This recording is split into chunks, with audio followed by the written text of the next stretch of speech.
Estamos aqui para mais um programa nesse canal do YouTube. O propósito nosso é gravar um comentário bíblico, tipo vídeo, onde você pode, no seu carro, no conforto da sua casa, assistir e ouvir a palavra de Deus. Aqui nós vamos capítulo por capítulo da Bíblia, verso por verso, e o nosso propósito é gravar todo o Novo Testamento para que você tenha um comentário completo do Novo Testamento. Se você quiser fazer um estudo sistemático nos evangelhos ou um estudo sistemático nas cartas de Paulo, você pode se utilizar desse vídeo e servirá de base para você aprender mais da Bíblia e também até pesquisar, porque, claro, é impossível nós cobrirmos tudo, mas vamos dar uma grande base. Também, para os pregadores do Evangelho, serve para que ele medite um pouco nessas passagens bíblicas e assim possa obter sermões e ilustrações para poder pregar a palavra de Deus para o povo de Deus. Muito bem, nós estamos no Evangelho de Lucas e hoje nós vamos dar continuidade com Lucas capítulo 6. Lucas capítulo 6, nós vamos ter dois eventos que envolvem o sábado. Vamos ver os discípulos colhendo espigas e comendo, e os fariseus vão questionar Jesus acerca disso. Jesus vai mostrar que ele é Senhor do sábado, e depois uma cura de um homem que tinha a mão mirrada. E Jesus também faz essa cura no sábado, o que vai gerar uma oposição dos fariseus contra o ministério de Jesus. Nós também, ainda em Lucas 6, vamos ver a eleição dos 12. Jesus passa uma noite inteira orando, dá a impressão que Jesus tinha mais discípulos, mas ele escolhe 12 homens para dar continuidade ao seu ministério, para estar com ele. São os 12 discípulos, que mais tarde se tornam os 12 apóstolos, foi claro, com a exceção de Judas, o Iscariotes, que foi quem o traiu. Nós também vamos falar do sermão da planície, né? Há dois sermões de Jesus interessantes, um é registrado em Mateus, é chamado o Sermão do Monte, mas aqui nos dá a ideia que Jesus estava numa planície, num lugar plano. Então, pode assimilar a semelhança entre o sermão, mas é possível que Jesus produziu dois sermões em duas situações diferentes e, claro, repetindo algumas coisas do Sermão do Monte.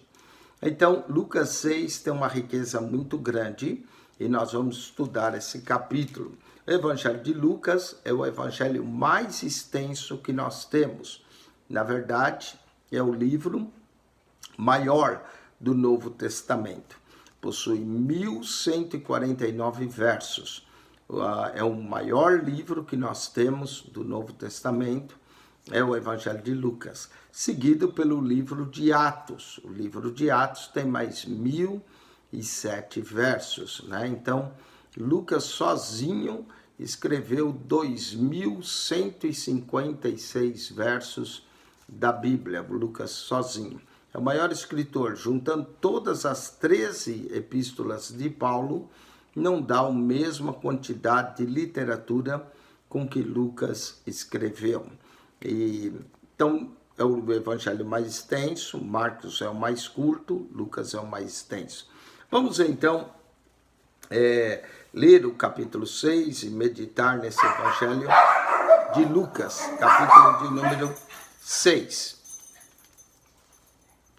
E aconteceu que num sábado passou pelas searas, e os seus discípulos iam arrancando espigas e esfregando-as com as mãos as comiam.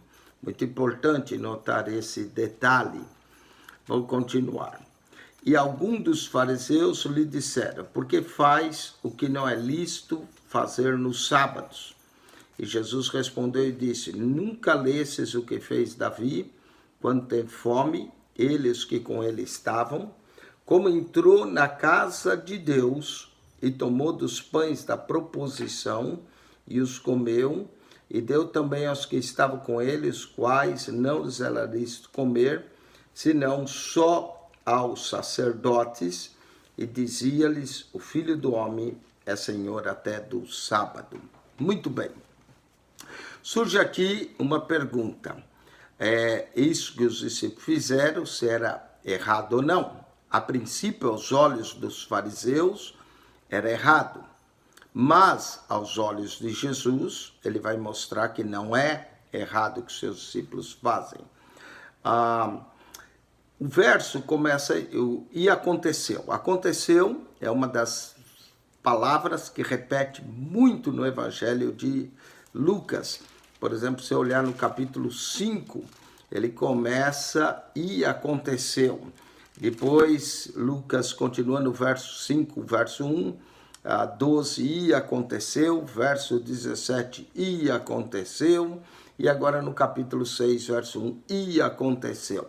Não é? Então, Lucas está registrando acontecimentos do ministério de Jesus. É importante você, às vezes, prestar atenção na palavra que o escritor escolhe. Por exemplo, Marcos escolhe a palavra logo imediatamente, que repete 42 vezes no seu evangelho. Lucas escolhe a palavra aconteceu, que vai repetir muitas e muitas vezes no seu evangelho.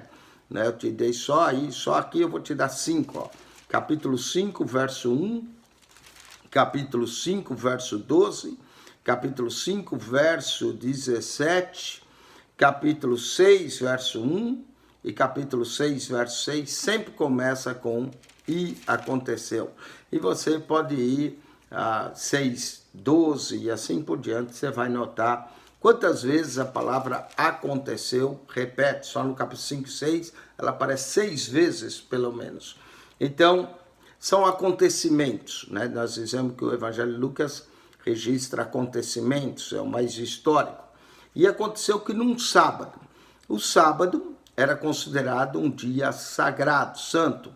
Os 10 mandamentos, o 4º mandamento dizia: lembra-te do sábado para o guardar e o santificar, porque em 6 dias o Senhor teu Deus criou os céus e a terra, e no 7º ele descansou.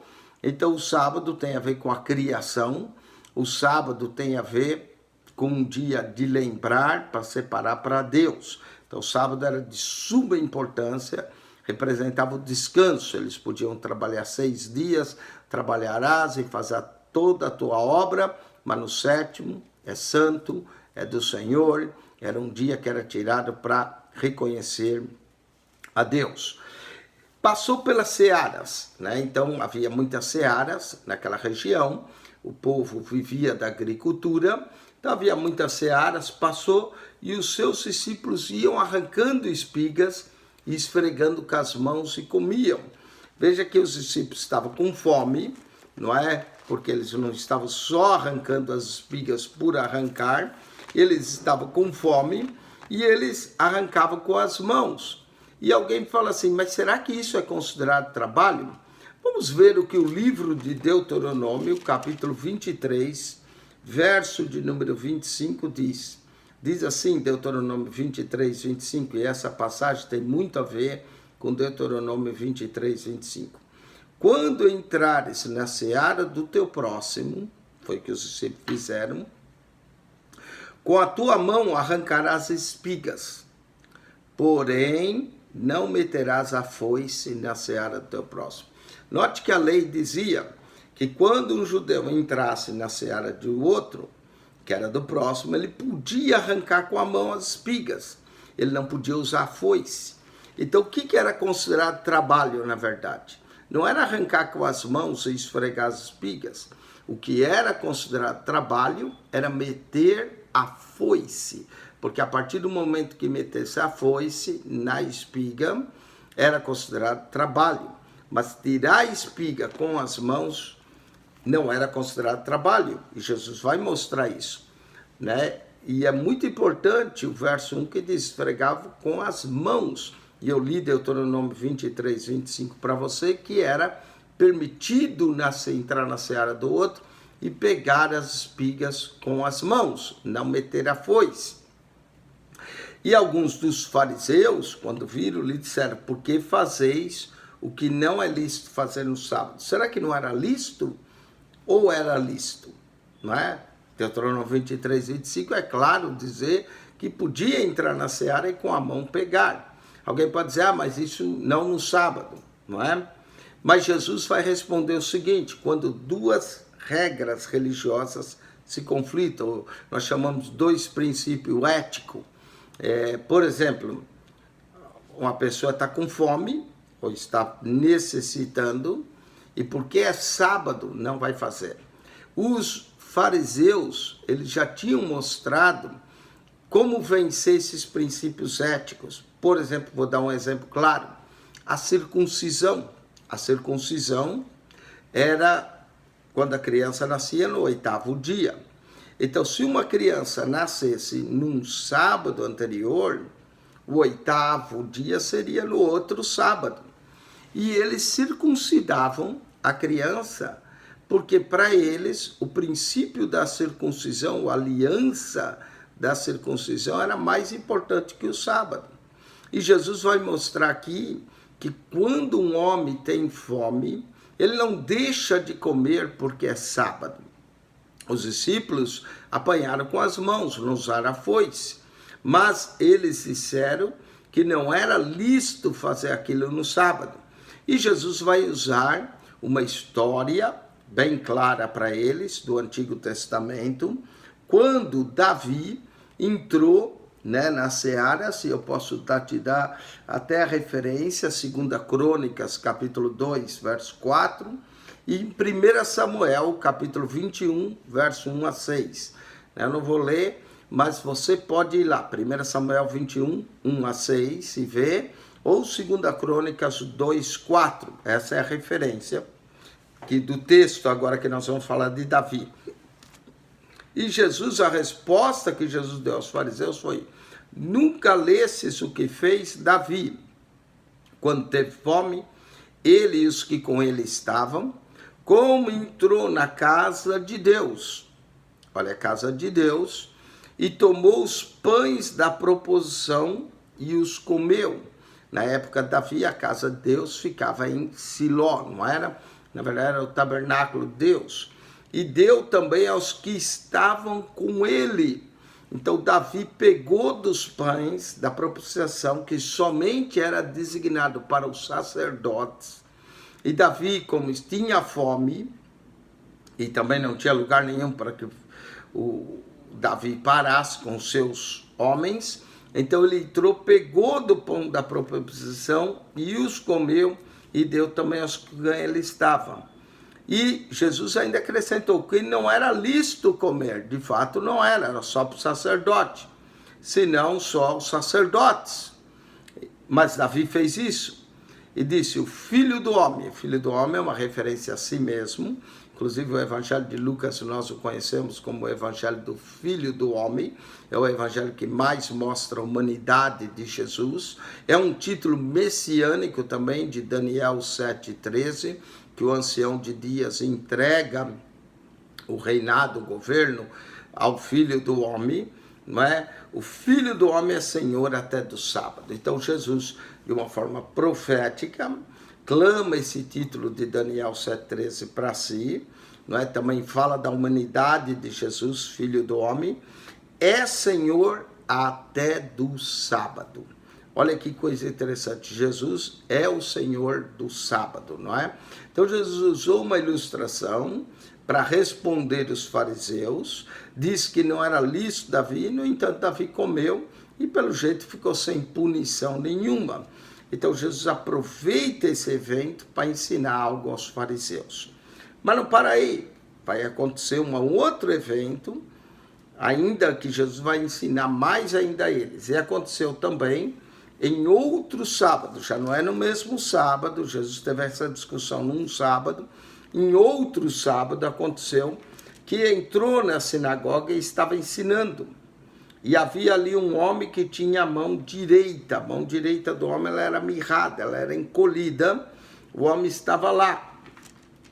E os escribas e fariseus tentavam nele, se o curaria no sábado. Eles sabiam que Jesus tinha um ministério grande de cura e que Jesus já tinha feito algumas curas e até questionava no sábado. Por exemplo, quando Jesus entrou na casa de Pedro, curou a sogra de Pedro, foi num sábado.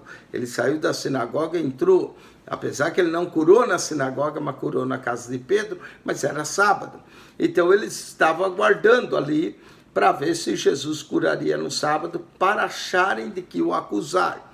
Note que eles tentaram acusar alguns sábados atrás acerca de seus discípulos comer espigas, né? Pegar espigas, limpar e comer. Agora eles estão procurando achar outro motivo para acusar. Note que eles estão vendo. Olha o verso 8. Mas ele, conhecendo bem os seus pensamentos. Que coisa maravilhosa acerca do Mestre Jesus. Ele conhecia os pensamentos das pessoas. Né? Ele olhava assim, ele tinha uma sensibilidade para conhecer. Mas ele conhecendo bem os seus pensamentos, interessante, se ele conhecia bem os pensamentos, por que ele talvez evita curar no sábado? Mas não, ele vai mostrar o quanto eles estavam errados com relação ao sábado. E disse ao homem que tinha a mão mirrada. Jesus disse ao homem, levanta-te e fica em pé ao meio. Né? Normalmente na sinagoga eles sentavam. Então Jesus disse, levanta-te e fica em pé ao meio. Não é? E ele levantou e ficou em pé.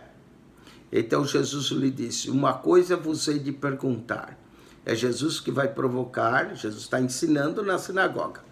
É lícito no sábado fazer o bem ou fazer o mal? Salvar a vida ou matar? Jesus vai usar esse homem como uma ilustração para o seu ensino. Não é? Ele mandou o homem ficar no meio, usou o homem como ilustração, faz a pergunta e olhando para todos ao redor, ninguém responde. Não é? Disse ao homem, o homem tinha a mão mirrada, encolhida, estende a mão, e ele assim o fez, e lhe foi restituída sã como a outra.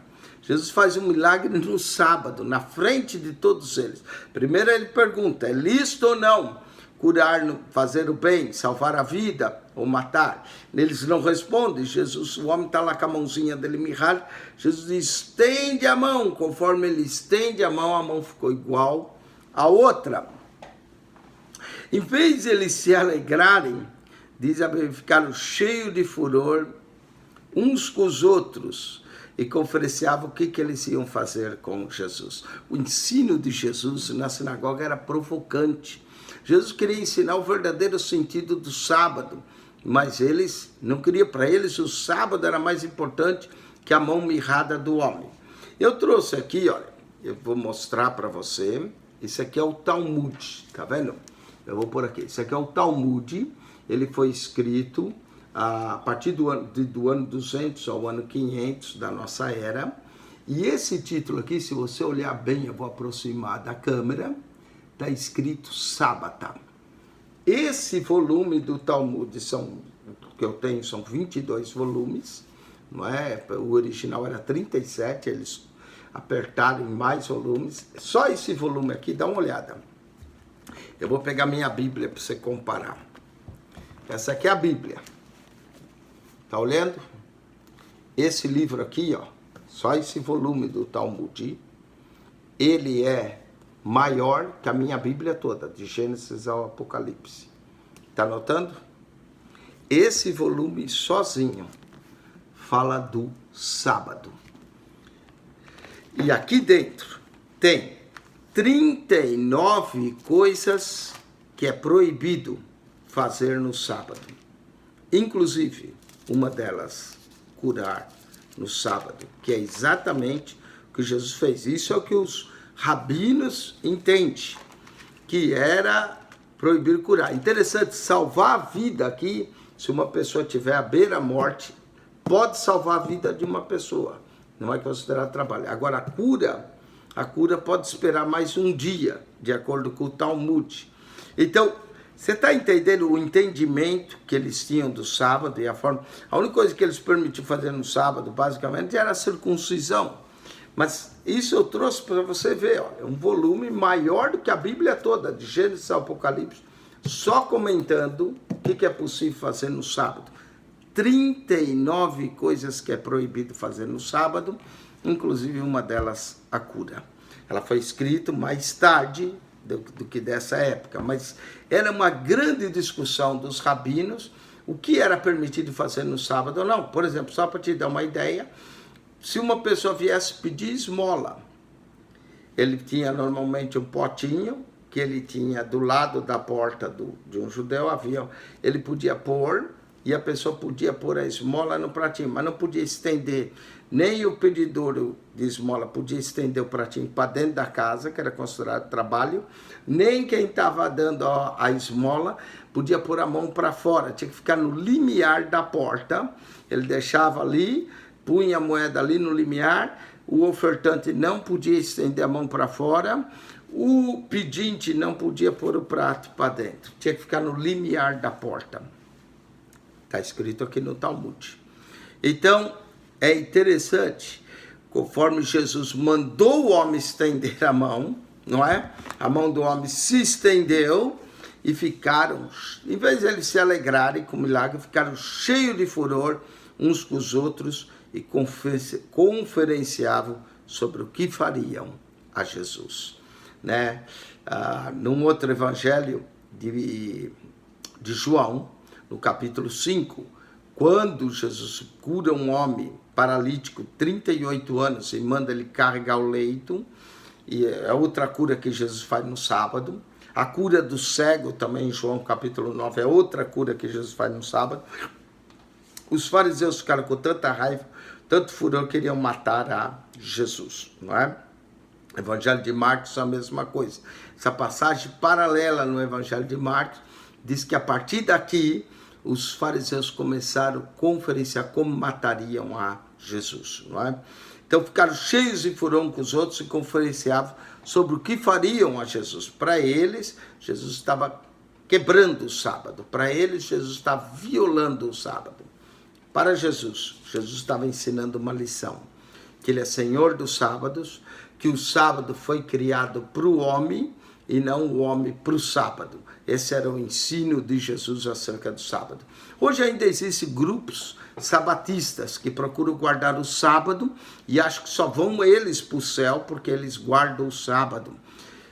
A graça do Senhor é maior do que o sábado. O Senhor é Senhor do sábado. O homem foi criado, o sábado foi criado para o homem, não o homem foi criado para o sábado, não é? Jesus ensina isso claramente, a forma de guardar o sábado. O Talmud ainda hoje proíbe fazer cura no sábado. É permitido salvar a vida, mas não cura. Jesus realizou uma cura. Aos olhos dos fariseus, Jesus havia violado o sábado. Aos olhos de Jesus, Jesus estava ensinando o verdadeiro sentido do sábado, que ele, Senhor Jesus, é Senhor do sábado.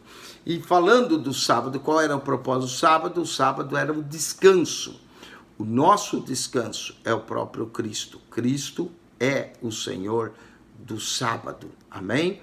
Então, o nosso descanso. Pastor, a gente não deve guardar o sábado? Não estou falando isso. Estou falando que Cristo é o Senhor do sábado.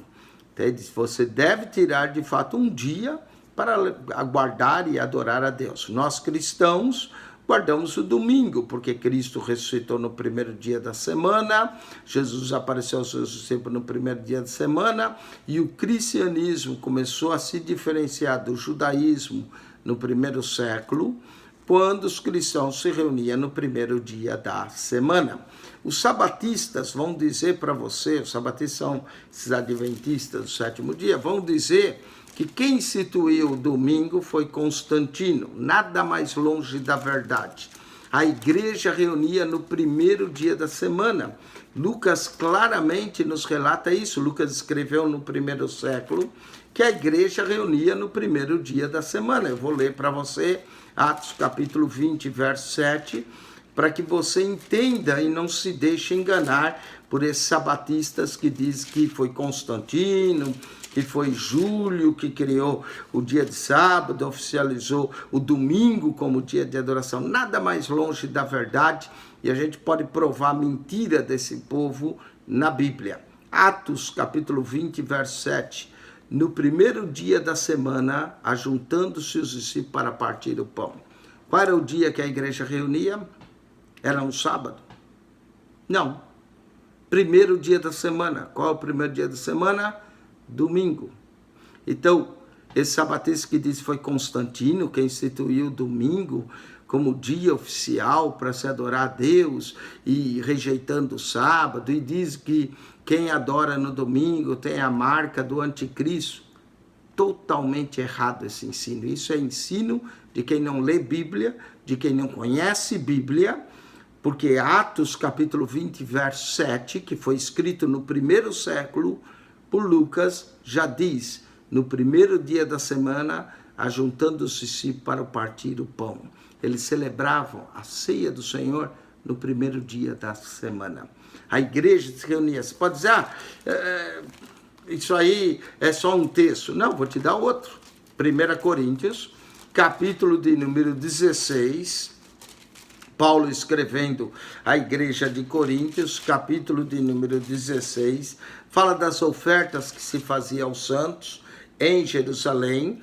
Ele diz, ora, quanto à coleta que faz para os santos, fazei vós também o que ordenei em todas as igrejas da Galácia. Verso 2, vamos ver o que ele falou para Corinto e ordenou em todas as igrejas da Galácia. No primeiro dia da semana, é sábado? É o sétimo?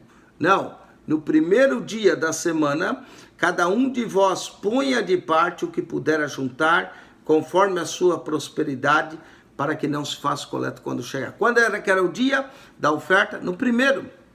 Quando é que eles partiam o pão? De acordo com Atos 20, verso 7, no primeiro dia da semana. Então esse povo que diz que você tem que guardar o sábado, se não guardar o sábado, passa sábado, totalmente errado, não conhece Bíblia. Jesus é Senhor do sábado. Ele é o nosso descanso, Ele é o nosso Senhor. Jesus mostrou a forma correta de se guardar o sábado. E a igreja reunia no domingo. Foi o que diferenciou a igreja cristã do judaísmo. Começou a se reunir no domingo, porque Cristo ressuscitou no primeiro dia da semana. A igreja se reunia no primeiro dia da semana. As coletas eram tiradas no primeiro dia da semana. Então, dizer que tem que guardar o sábado, isso sim, é tentar impor a lei sobre a graça.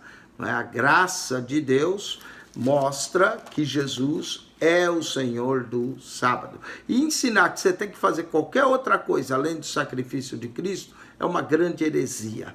Não existe nada que eu e você possa fazer para adicionar o sacrifício que Jesus já fez por nós na cruz do Calvário. Colocar a guarda do sábado como condição para a salvação é o maior erro que alguém pode fazer e ensinar, não é? Então, Jesus é o Senhor do sábado. Lucas, capítulo de número 6, claramente nos diz isso. Eu espero que ficou claro para você, que você não se deixe enganar por esse pessoal sabatistas que tentam fazer você voltar à lei. Você quer guardar o sábado? Então guarde a circuncisão também.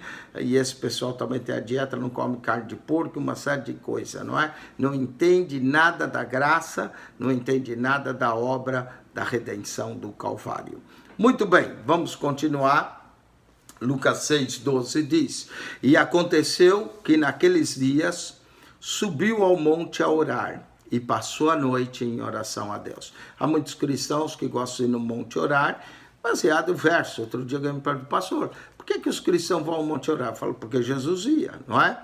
Eu conheço um monte que tem todas as soluções dos seus problemas. Já falei isso em outros programas, é um monte de páginas da Bíblia. Se você subir aqui nesse monte, você também vai encontrar a solução de todos os seus problemas. Mas Jesus passou a noite em oração. O que 6,12 nos diz? Não é que Jesus, quando orava, não orava 10, 15 minutos como a gente ora. Jesus passou a noite em oração a Deus. E a pergunta é, Jesus, sendo filho de Deus, precisava passar tanto tempo em oração? Jesus orava. Uma das qualidades de Jesus, inclusive no Evangelho de Lucas, que eu vou mostrar mais para frente, Lucas também considerou o Evangelho da oração. Lucas vai ver Jesus orando a noite toda. Lucas capítulo 11, quando nós chegarmos lá, você vai ver os discípulos pedindo a Jesus para ele ensinar eles a orar. Lucas 18 diz, e contou-lhes uma parábola sobre o dever de orar sempre e nunca desfalecer. 2 homens subiram ao templo, Lucas 18, para orar, um fariseu e um publicano. Então, o Evangelho de Lucas fala muito sobre oração e mostra Jesus como o maior exemplo de oração para nós. Passou a noite em oração a Deus. Jesus não fazia isso como obrigação religiosa. Jesus tinha prazer em conversar com o Pai. A pessoa que é cristã verdadeira, não precisa ninguém mandar ele orar. Ele tem desejo de orar, ele tem desejo de falar com o Pai Celestial. Não é? Apesar de a oração ser um dever, como diz Lucas 18, sobre o dever de orar sempre e nunca desfalecer, mas para o cristão verdadeiro, orar é um prazer. Orar é um momento que nós falamos com Deus. Olha só, a nossa comunicação com Deus vai 2 caminhos. Oração nossa que sobe a Deus e a palavra de Deus que Deus fala conosco. Então esse é o meio de comunicar com Deus. Como é que eu comunico com Deus? Eu oro, eu falo com Deus. Não é? Como é que eu comunico? Deus comunica comigo, Deus fala comigo através da sua palavra. Bom, mas aqui essa oração de Jesus tem um propósito. Passou a noite em oração a Deus. A noite normalmente era marcada por 12 horas. 12 horas do dia, 12 horas da noite. Eu falo 12 horas da noite porque durante essa noite toda de oração a Deus, de acordo com o texto de Lucas, Jesus tinha um propósito. E quando já era dia, chamou a si os seus discípulos e escolheu 12 deles. Interessante. Jesus orou a noite toda, 12 horas de oração. No outro dia, escolhe 12 discípulos. Eu gostaria de estabelecer um paralelo. Claro que a Bíblia não fala exatamente isso, mas o meu paralelo é o seguinte.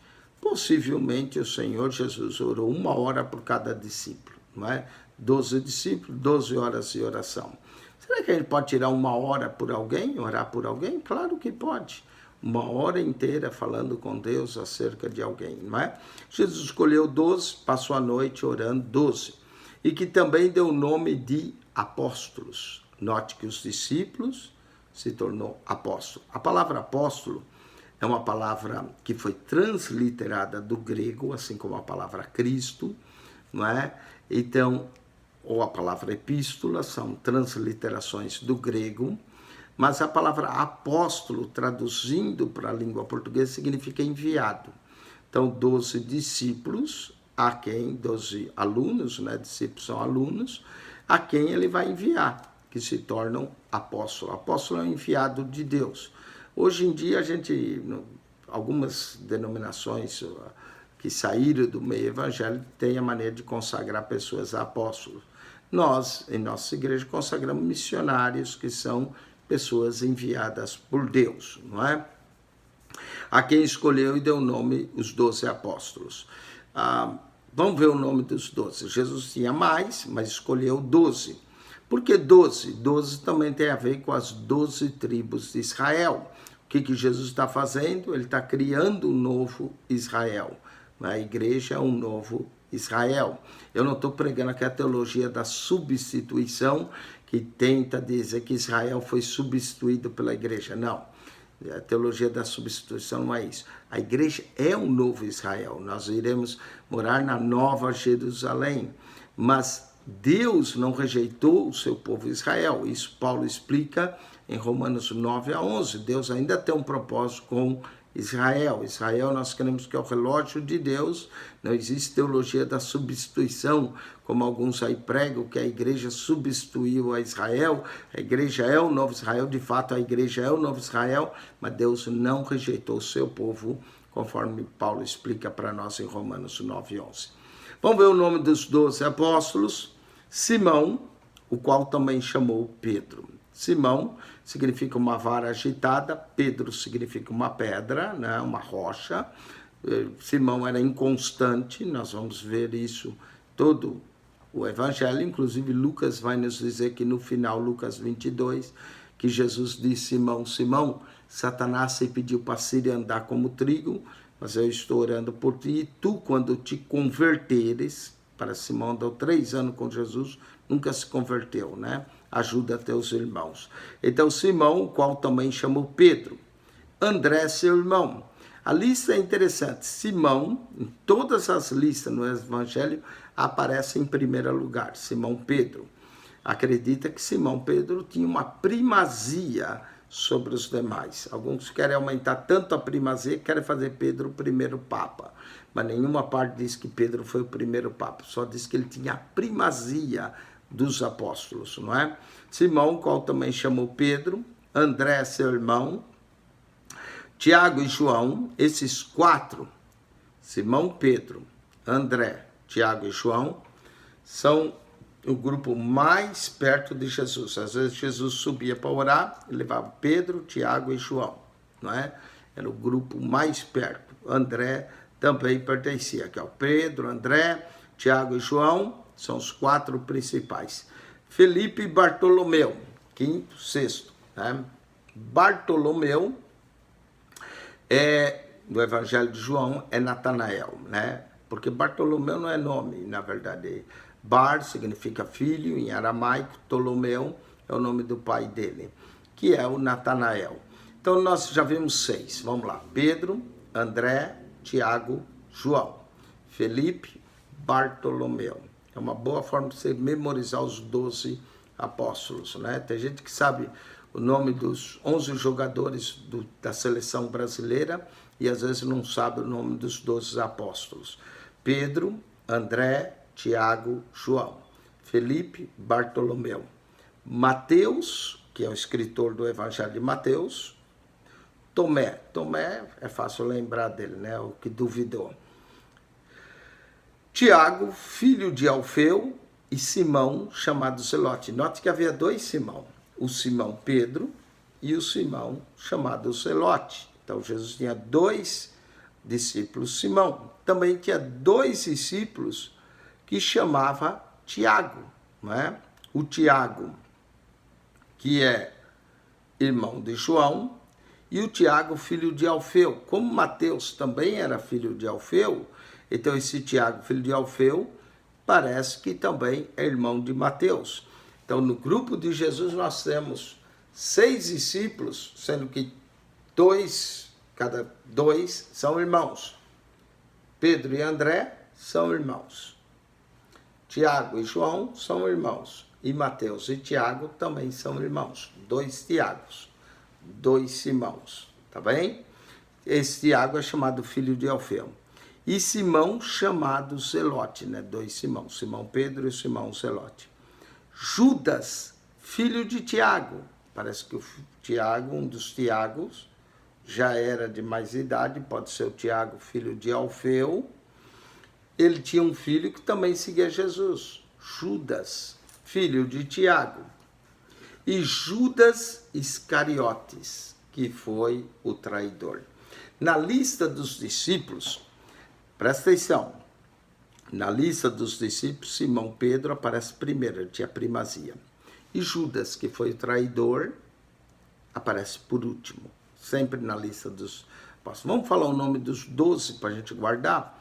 Simão, André, Tiago, João, Felipe, Bartolomeu, Mateus, Tomé, Tiago, filho de Alfeu, Simão, Judas, tinha 2 Judas, tinha o Judas, filho de Tiago, e Judas, o Iscariotes.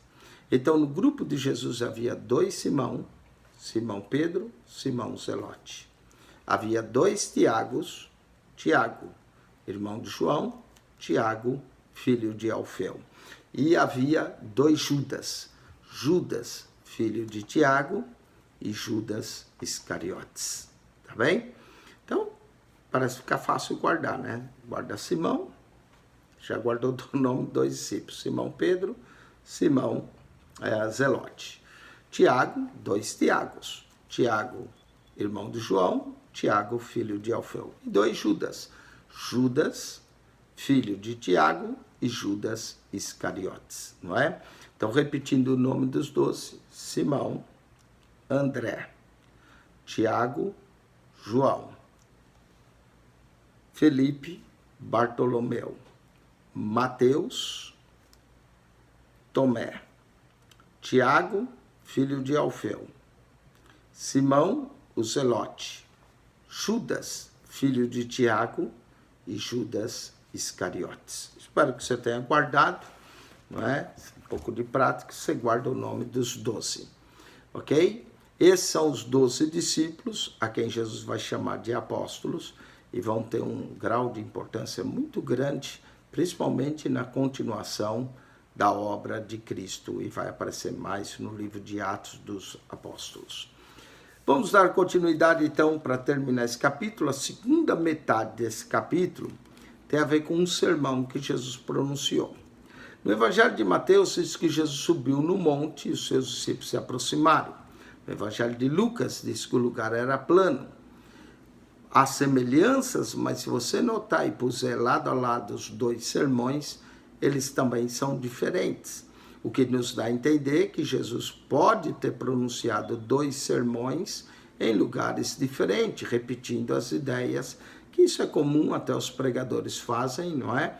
Repete, às vezes, alguma coisa que pregou num lugar. Outro dia alguém falou para mim, pastor, o pastor Eugênio pregou uma mensagem repetida. Eu falei, Jesus também fazia isso, pregou o Sermão do Monte e pregou o Sermão da Planície. É repetido o sermão parecido, não é? Aliás, os 3 evangelistas repetem muita coisa. A repetição é um ato de memorização. Você notou quantas vezes eu repeti o nome dos 12 discípulos? Para você guardar. Então, repetir não há nada de errado. Nós aprendemos por repetição. Então, Jesus possivelmente falou 2 sermões em 2 ocasiões diferentes, repetiu uma ideia do outro. Né? A ideia de Mateus, a ideia de Lucas. Para aqueles que fazem a crítica textual, que é uma escola de crítica textual, diz que Lucas, né? Porque na verdade eles não estão, Jesus está falando, eles estão registrando. Os evangelhos foram escritos 30 anos mais tarde. Então, para quem faz a crítica textual, diz que Lucas editou o sermão de Mateus e colocou alguns pontos interessantes que ele queria. Mas isso é crítica textual, não é? Vamos então concentrar aqui no sermão. Eu só quero chamar a atenção, o de Mateus 5, 6, 7 foi proferido no monte. Esse aqui foi num lugar plano, Lucas claramente fala isso. E descendo com eles para num lugar plano, ou numa planície. Talvez alguém pode dizer, bom, é o mesmo sermão, porque o lugar era plano, mas era um pouco elevado, da ideia de monte. Isso aí é discutível, né? Descendo com eles para um lugar plano. Eu gosto de chamar esse sermão de Lucas o sermão da planície, e o sermão de Mateus eu gosto de chamar o sermão do monte, não é? Então, eu defino assim. Muito bem, e desceram com eles para um lugar plano, e também um grande número de seus discípulos. Note que é interessante, nós lemos que ele escolheu 12, mas aqui claramente diz que Jesus não tinha só 12 discípulos, tinha um grande número. Inclusive, Lucas vai nos dizer de uma ocasião que Jesus tinha 70 e mandou de 2 em 2. Lucas também vai nos dizer no seu evangelho, no capítulo 8, que havia mulheres discípulas. Não é? Então, os 12 faziam uma função mais selecionada. Mas Jesus tinha muitos discípulos. Diz aqui, descendo com ele para um lugar, e também um grande número de seus discípulos e grande multidão do povo, de toda a Judéia e de Jerusalém, da costa marítima, de Tiro e de Sidom. Note, Jesus está na Galileia, quando ele vai pronunciar um lugar plano, mas veio gente da Judéia, veio gente de Jerusalém, veio gente das cidades marítimas, de Tiro e Sidom. Tudo vieram, estava ali, além da grande multidão de discípulos, grande número de discípulos e grande multidão. Então, Jesus tinha muita gente, não é? Inclusive, quando ele faz multiplicação de pães e peixes, nós vamos ver que era para 5.000 homens, sem contar mulheres e crianças. Numa outra multiplicação, 4.000. Então, era muita gente que vinha para ouvir a Jesus. os quais, verso 18, Lucas 6,18 diz, os quais, vindo para ouvir e serem curados de suas enfermidades. Jesus tinha um ministério de ensino, de pregação, ele ensinava, ele pregava e ele curava. Mateus fala isso várias vezes. Vieram para ouvir e ser curado de suas enfermidades, como também os atormentados de espíritos imundos, e eram curados. Jesus tinha um ministério de cura, por isso juntava muita gente. E toda a multidão procurava tocar-lhe, porque saía dele virtude que curava a todos. Imagine só, as pessoas, muitas vezes Jesus nem precisava orar ou dar ordem para curar. Jesus, aliás, nunca orou por enfermo, ele só declarava a pessoa era curada. Mas quem tocava nele, quem colocava a mão nele, saía dele virtude para as pessoas serem curadas. Que unção tremenda! Da onde vem essa unção? Bom, acho que Lucas 6,12 nos diz, ele passava a noite toda em oração a Deus. Diferença, não é? De nós, que às vezes oramos 10, 15 minutos e queremos ter poder. Jesus tinha comunhão com o Pai. Tinha uma virtude que saía dele que curava todos. Lucas 6,19, toda a multidão procurava tocar-lhe, porque saía dele virtude. E levantando ele os olhos para os seus discípulos, dizia, aqui ele vai começar uma bem-aventurança, lembra o texto de Mateus 5, mas lembra que eu falei, o lugar aqui é plano, Mateus 5 é num monte. Então, há semelhanças, mas também há diferenças, não é? Jesus começa assim a dizer, bem-aventurados vós os pobres, porque vosso é o reino de Deus. Note que em Mateus 5 diz, 5,3, bem-aventurado os pobres de espírito. Aqui os pobres, dá a impressão que é os menos favorecidos. Daí porque alguém diz que Lucas editou, porque Lucas é o evangelho dos pobres, dos viúvos, das viúvas, das marginalizadas, pessoas marginalizadas pela sociedade, dos publicanos. Jesus sempre está com eles, né? Os pobres, as viúvas, os publicanos, os marginalizados, não é? Note que aqui vai ter 4 bem-aventuranças, enquanto que em Mateus nós temos 8. Então, há algumas diferenças. Bem-aventurado vós os pobres, porque vosso é o reino de Deus. Bem-aventurado vós que agora tendes fome, porque sereis fartos. Note que aqui não aparece os que choram, como em Mateus, mas já pula para os que têm fome, porque sereis fartos. Em Mateus diz fome e sede de justiça. Aqui é só fome.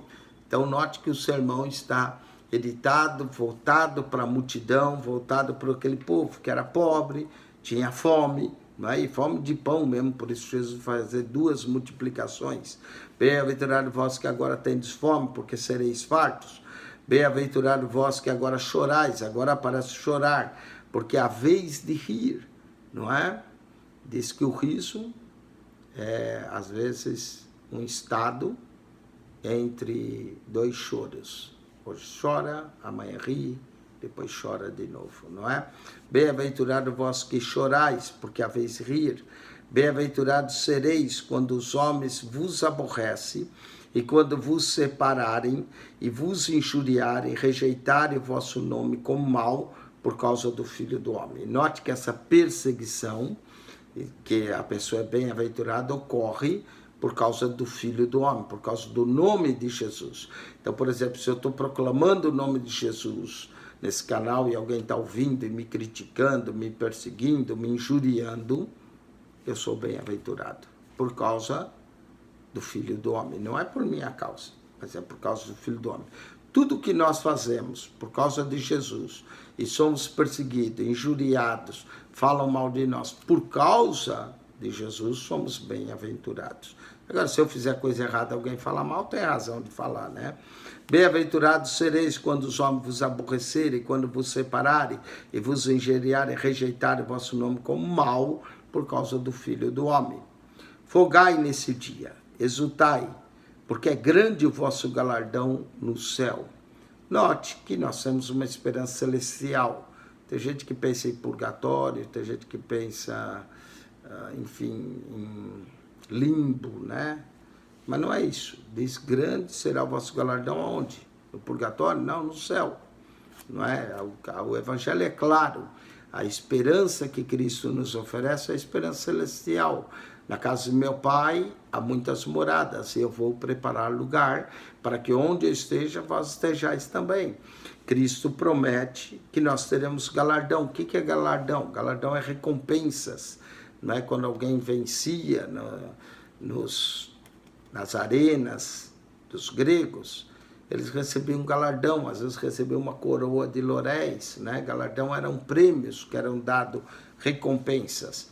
Nós, quando sofremos por causa de Cristo, quando pagamos o preço, quando choramos, quando enfrentamos dificuldade, pobreza, tudo por amor ao reino de Deus, iremos receber o galardão no céu.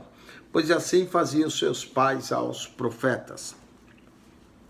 Note que Lucas é o evangelho dos pobres, são bem-aventurados os pobres, porque deles é o reino dos céus, mas os ricos vão ter problema. Lucas vai ter, inclusive, a parábola do rico insensato. Lucas 16 fala do rico que foi para o inferno, não é? Do rico que também destruiu todos os seus celeiros, e Deus lhe chama louco, essa noite pediram a tua alma. E olha o 6:24 diz, mas ai de vós ricos, porque já tendes a vossa consolação. Muitos ricos colocam sua esperança, sua consolação aonde? No dinheiro. A Bíblia claramente diz que nós não podemos servir dois senhores, ou há de servir um e abandonar o outro. Não se pode servir a Deus e as riquezas, ou Deus e a Mamon. Mamon era considerado o Deus das riquezas. Você vê que só há um Deus, mas os homens criam os outros deuses. Então, muita gente que acaba se embaranhando com os negócios dessa vida, em busca da riqueza, acaba se entregando para o dinheiro e esquece o reino de Deus. Mas ai de vós ricos, porque já tendes a vossa consolação. Então, de bem-aventurado, de Mateus, olha, Mateus 6, 21, 22, 23, fala bem-aventurados, agora passa para ai. Mas ai de vós ricos, porque já tendes a vossa consolação. Ai de vós que estáis fartos, porque tereis fome. Ai de vós que agora rides, porque vos lamentareis e chorais. Em contraste com a bem-aventurança, agora vem os ais. São 4 bem-aventuranças, 4 ais. Verso 26. Ai de vós, quando todos os homens falarem bem de vós, porque assim faziam de seus pais aos falsos profetas. Note como o texto de Lucas, ou o sermão de Lucas, que eu chamo Sermão da Planície, é diferente do Sermão do Monte.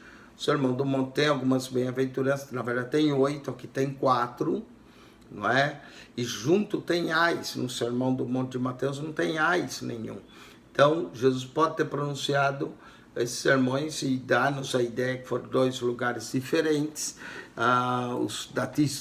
Da crítica textual diz que Lucas editou, mas é diferente os 2 sermões. Tem semelhança e tem grandes diferenças, né?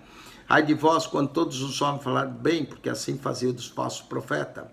Mas a voz que ouvis, presta atenção, serve para você, a voz que ouvis. Mas a voz que ouvis, Lucas 6, 27, digo, amai vossos inimigos, fazei bem aos que vos aborrecem. Isso é semelhante a Mateus, final de Mateus fala assim, bendizei o que vos maldizem. Uau, que lição de superioridade que Cristo nos ensina. Falar bem de quem fala mal de nós. Tremendo isso. Nós temos que praticar. Eu espero poder praticar isso. Bendizei o que vos maldizem e orai pelos que vos caluniam. Alguém está te caluniando, alguém está falando mal, você não vai falar mal dele. Você fala bem dele. Alguém está te perseguindo, o que você faz? Você ora por ele. Mas não faz igual a outra que orava, eu estou orando pelos meus inimigos, pastor. A irmã está orando que eu estou orando que o caminhão passe por cima dele. Isso não é oração, não é? Isso aí é desejar o mal do outro. Orai pelos que vos caluniam. Está te caluniando, está falando mal de você?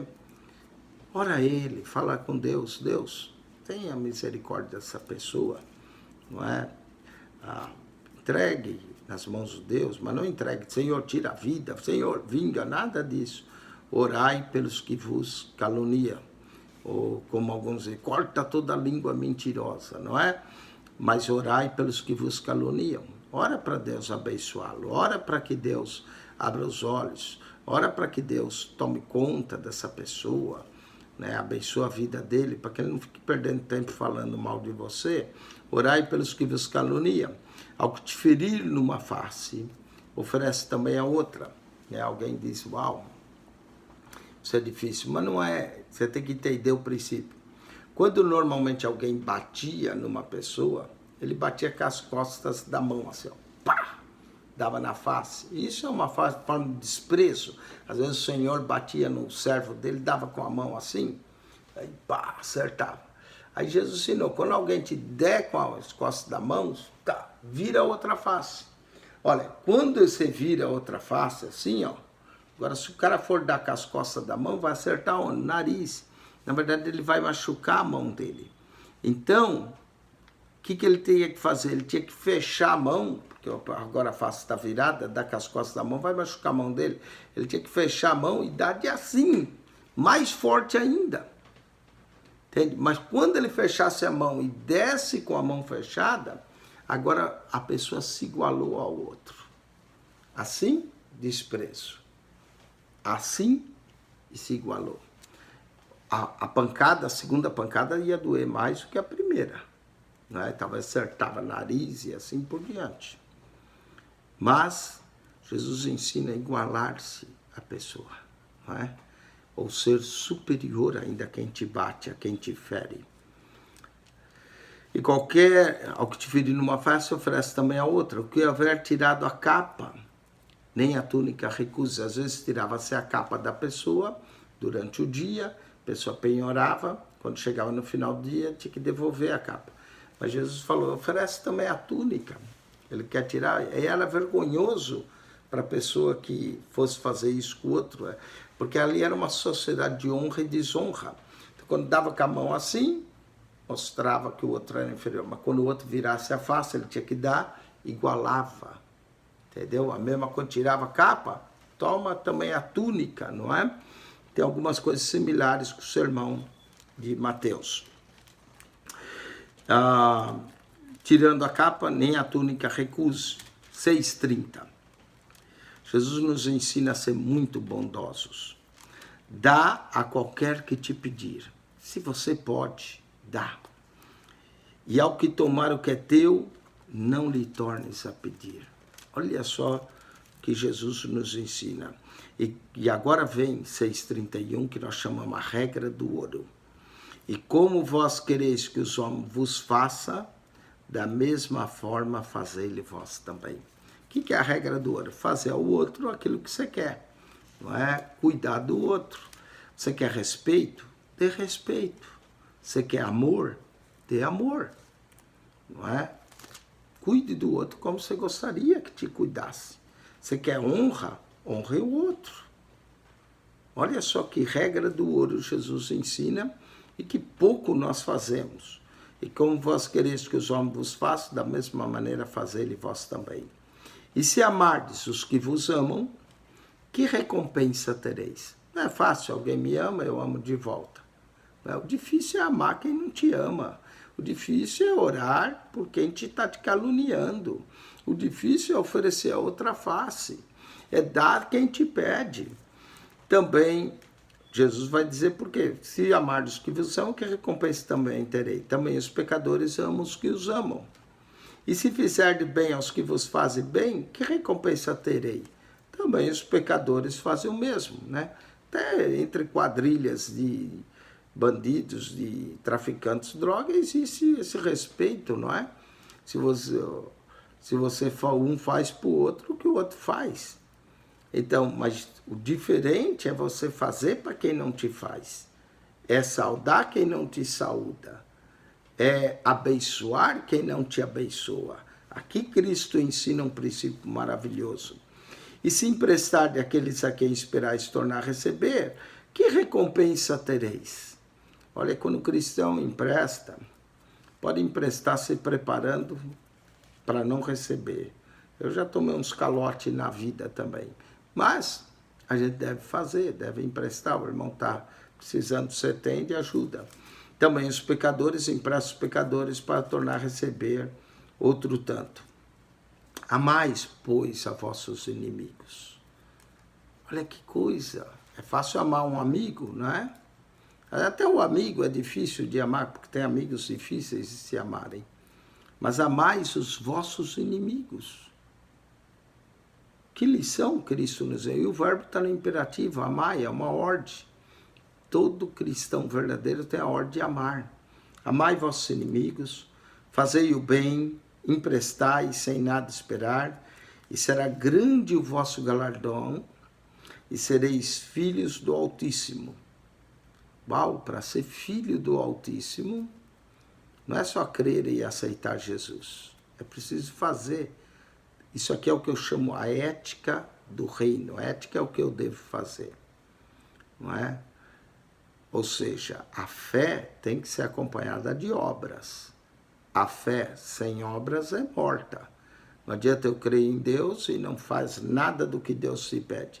Note que aqui no texto de Lucas, para você ser filho do Altíssimo, em João fala muito do crer, né? Quem crer, mas os que creem no seu nome, deu-lhes o poder de serem feitos filhos de Deus. É muito fácil a gente pregar isso.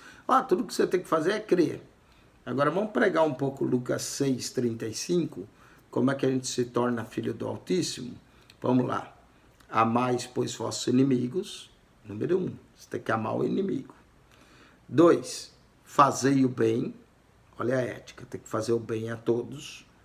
3, emprestai sem esperar receber. É assim que você se torna filho de Deus, sem nada esperar. Mas se você fizer isso, amar teu inimigo, fazer o bem, emprestar sem esperar receber, Jesus disse que é grande o seu galardão no céu, e o meu, né, eu também tenho que fazer, não é só estar aqui falando, e sereis filhos do Altíssimo. Então nós nos tornamos filhos do Altíssimo também, amando o inimigo, fazendo o bem, não é? Emprestando sem esperar receber. Porque ele é benigno, até com os ingratos e maus. Imagine só, hoje está um dia bonito, ensolarado, se o sol nascer só para os bons, só para aqueles que reconhecem a Deus. Ou não tem o sol, mesmo o sol que nasceu para os bons, nasceu para o blasfemo, para o ingrato, para pessoas assim, nasce. Quando vem a chuva, não é a mesma chuva que vem para o justo e vem para o ingrato, para o blasfemo, para o ateu que não crê em Deus? É a mesma. Então, Deus mostra que ele é bom até com os ingratos e maus. E nós temos que aprender com o nosso Pai a ser bom até com os ingratos e maus. E Deus muitas vezes vai colocar em nosso caminho gente má, gente ingrata, para nos ensinar a ser semelhante a Ele. Verso 36. Lucas 6. Sede, pois, misericordiosos, como também vosso Pai é misericordioso. O que Jesus nos ensina? Perdoar aqueles que nos ofendem. A oração do Pai Nosso fala isso. Essa é a ética do reino. Alguém te ofendeu? Você vai ficar aí curtindo tua ofensa? Não, perdoa. Chega lá com a pessoa, olha, o que está havendo? Tem algum problema entre nós? Quero te pedir perdão, não é? Sede, pois, misericordiosos, como vosso Pai é misericordioso. Olha, a pessoa mais beneficiada quando perdoa alguém é você mesmo.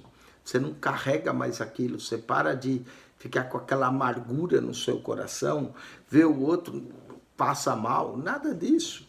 Sede, pois, misericordioso, como vosso Pai é misericordioso. Não julgueis e não sereis julgados. Não condeneis e não sereis condenados. Melhor forma é tolerância. Cristo nos ensina a ser tolerante. Eu não sou juiz de ninguém, eu não vou julgar ninguém. Você também não é juiz de ninguém. Aliás, ficar falando da vida dos outros ou julgando os outros é uma perda de tempo. Vou te dizer o porquê. Quando você chegar e eu chegar diante de Deus, você não vai dar conta de ninguém, a não ser de você. Então pare de perder o seu tempo julgando e pensando na vida do outro e preocupa mais com você mesmo, não é? Olha, não julgueis e não sereis julgados. A única pessoa que a gente deve julgar é nós mesmos. A Bíblia diz, examine-se o homem a si mesmo. Então, não julgueis e não sereis julgados. Não condeneis e não sereis condenados. Soltai e soltar-vos-ão. Dai e ser-vos-á dado. O segredo de receber é dando. Mais bem-aventurado é dado que receber. Dai e ser-vos-á dado. Boa medida, recalcada, sacudida, transbordante, vos darão, porque com a mesma medida com que medires, também vos medirão a vós. O segredo de receber é dar, não é? Quanto mais você dá, mais você recebe. Sabe que pessoas, eu não estou falando de rico assim, riquinho, né? Eu estou falando de bilionários. Sabe que os bilionários nos Estados Unidos, todos eles aprenderam a praticar filantropia. Eles sabem que eles não vão conseguir usar todo o dinheiro. O Warren Buffett doou 36 bilhões de dólares, não foi milhões. 1 bilhão é 1000 vezes 1 milhão. Ele doou 36 bilhões de dólares. Não é? Bill Gates, dono da Microsoft, hoje só faz a fundação Bill Gates doar dinheiro. Andrew Carnegie, muitas bibliotecas nos Estados Unidos têm o nome de Andrew Carnegie, porque ele doou muita coisa. Muitos ricos, Rockefeller, aprendeu a doar, aprenderam a bênção em dar. Dá e ser-vos-á dado. Boa medida, recalcada, sacudida, transbordante vos darão, porque com a mesma medida que medires, também vos medirão de novo. E disse-lhes uma parábola. Agora foi uma parábola. Lucas também é o evangelho das parábolas. Pode, porventura, um cego guiar outro cego? Não cairão ambos na cova? É uma parábola simples, não é? A parábola do cego guiando o outro. Imagine só, um cego guiando outro cego. Ambos caem na cova. Aí tem que ter visão espiritual. E quem nos dá visão espiritual é Jesus. Quem nos dirige o nosso caminho, quem nos dá luz é a palavra. Lâmpada para os meus pés é a tua palavra e luz para o meu caminho. Pior cego é aquele que não quer ver. Existe a cegueira física, mas pior que a cegueira física é a cegueira espiritual. E se uma pessoa for guiar outro cego, ambos vão cair na cova. Aí, verso 40, final, Jesus vai terminar esse sermão dizendo: o discípulo não é superior a seu mestre, mas tudo que for perfeito será como seu mestre. O cristão é chamado à perfeição. Essa perfeição está em nós fazermos isso aqui que ele fala. Não é fazer o bem a quem nos faz o mal, ser misericordioso. Esse é o caminho da perfeição. Perdoar todos que nos ofendem, dar sem esperar de volta, né? Orar pelos que nos perseguem. Esse é o caminho da perfeição. O discípulo não é superior ao seu mestre, mas tudo que for perfeito será como o seu mestre. Nós preferimos dizer aquela frase: ninguém é perfeito, eu vou continuar sendo imperfeito, não é? Mas o discípulo não é superior ao seu mestre, mas tudo que for perfeito será como o seu mestre. E por que atentas tu no arqueiro que está no olho do teu irmão e não repara a trave que está no teu próprio olho? Presta atenção. Antes de eu falar do meu irmão, antes de eu ficar reparando um arqueiro, o arqueiro é uma coisinha pequenininha, não é? No olho, um cisquinho lá no olho do irmão, eu tenho que olhar uma trave que às vezes está no meu olho, não é? Ou como pode dizer a teu irmão: deixa-me tirar o arqueiro que está no teu olho? O arqueiro era um pelinho no olho, não é? Não atenta tu mesmo na trave que está no teu olho. Hipócrita, olha que palavra dura, hipócrita, tira primeiro a trave do teu olho e então verás bem para tirar o arqueiro que está no olho do teu irmão. Interessante, muita gente que julga o outro, muita gente critica o outro, na verdade ele está fazendo o que a gente chama de projeção. Ele está projetando as falhas dele sobre o outro e ele critica aquilo que ele não gosta em si mesmo sobre o outro. Então, observe uma pessoa muito crítica, essa pessoa tem vários problemas. É por isso que ele é tão crítico assim. né? Porque ele tem vários problemas, até de autoestima mesmo, de problemas psicológicos tão grandes que ele transfere tudo para os outros, né? Então, hipócrita, tira primeiro a trave do teu olho, então verás bem para tirar o arqueiro que está no olho do teu irmão. Porque não há boa árvore que dê mau fruto, nem má árvore que dê bom fruto. Esse é outro tipo de parábola. Jesus compara os homens a árvores, e a árvore dá fruto, não é? Nós temos que ter uma vida de fruto. Então, não há boa árvore que dê mau fruto, nem má árvore que dê bom fruto. Porque cada árvore, Jesus está falando de homens, mas usando árvores como exemplo, se conhece pelo seu próprio fruto. Da mesma forma, os homens se conhecem pelas suas ações. Tem gente que tem uma lábia tremenda, mas vê o fruto, vê a ação. Toda vez que você vê um conflito entre palavra e ação, fica a ação. A ação fala mais alto do que as palavras, não é? Porque cada árvore se conhece pelo seu próprio fruto. Pois não se colhe figos dos espinheiros. Eu tenho uma figueira aqui em casa, a figueira dá figos. E eu tenho um espinho ali, uma rosa cheia de espinho, ali só dá espinho, eu não vou colher figo lá. Não se colhe figos dos espinheiros, nem se vidima uva dos abrolhos. Né? Não se tira a uva, se tira da videira, não de abrolhos. O homem bom, do bom tesouro do seu coração, tira o bem. Nós temos que procurar ser bom, bom como nosso Pai Celestial, né? Filho do bom tesouro para tirar coisa bem. E o homem mau, lembra que eu falei? Pessoa cheia de problema, transfere, faz projeção. Do mau tesouro do seu coração, tira o mal. Ou seja, a boca fala do que está cheio no coração. Tira o mal, porque da abundância, Jesus vai falar isso, olha só. Porque da abundância, estou antecipando. Porque da abundância do seu coração, fala a boca. Incrível, né? A boca fala o que está lá no coração. Então, uma pessoa que critica muito, cita isso, aquilo, é que o coração dele está cheio daquilo. A boca fala do que está no coração. Então, nós temos que limpar o nosso coração. Vamos pedir que o Senhor o limpe, para que a nossa boca possa falar de coisas boas. E por que me chamais? E esse texto é difícil.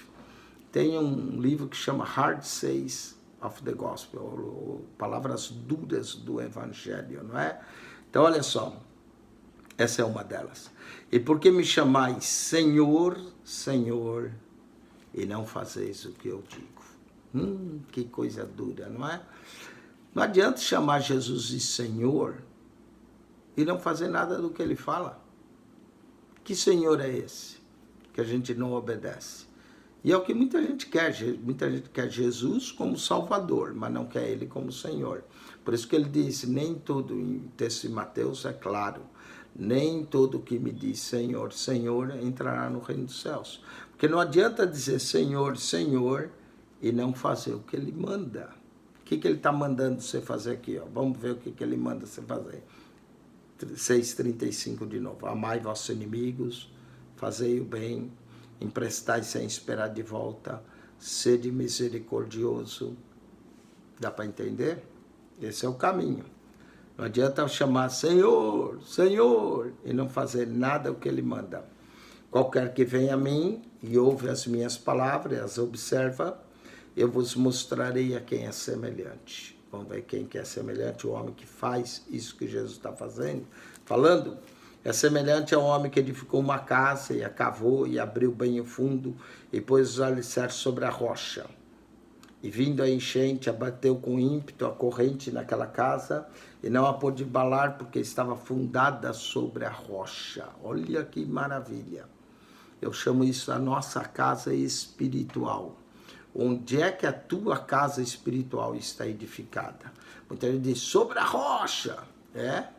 Você está fazendo o que Jesus manda? Você está amando o teu inimigo? Você está fazendo bem? Você está perdoando aqueles que lhe ofendem? Você está emprestando sem receber nada em troca? Se você está, parabéns. Sua casa espiritual está sobre a rocha. Agora só chamar ele de Senhor, Senhor, não fazer. Primeira pessoa que você empresta já está, quando é que você vai me pagar? Já pagou? Fulano, estou esperando aqui de volta, viu? cheio de ódio no coração, cheio de mágoa no coração. Não ama, não consegue amar nem os amigos, quanto mais os inimigos. Tua casa está edificada, tua casa espiritual, sobre a areia. É o que ele diz aqui. Mas o que ouve e não pratica é semelhante ao homem que edificou uma casa sobre terra, sem alicerce, na qual bateu com ímpeto a corrente e logo caiu, e foi grande a ruína daquela casa. Muita gente pergunta para mim, pastor, por que às vezes tem crentes que caem? Cai porque não faz o que Jesus manda, não é? Se nós atentarmos às palavras de Jesus, nossa casa espiritual estará sobre a rocha. Se nós não atentamos, nossa casa espiritual está sobre terra, sobre areia, não tem alicerce, não tem profundeza, não existe amor, não é? Tem gente que critica até irmão na igreja. Ele não consegue amar o irmão na igreja. Ele acha defeito nos irmãos na igreja, como se ele fosse melhor. Esse é um problema grande, terrível, nós criticarmos os próprios irmãos da igreja, quando a gente deveria amar os irmãos. Espero que esse sermão leve você a pensar aonde é que a sua casa espiritual está edificada? Sobre a rocha, chamada Jesus? Sobre chamá-lo de Senhor e fazer o que ele fala? Ou com o coração cheio de mágoa, julgando todo mundo, criticando todo mundo, falando mal de todo mundo, como se você fosse muito melhor que as pessoas? Sua casa está sobre a areia. Qualquer hora, despanca. Qualquer hora, cai, e cai da graça.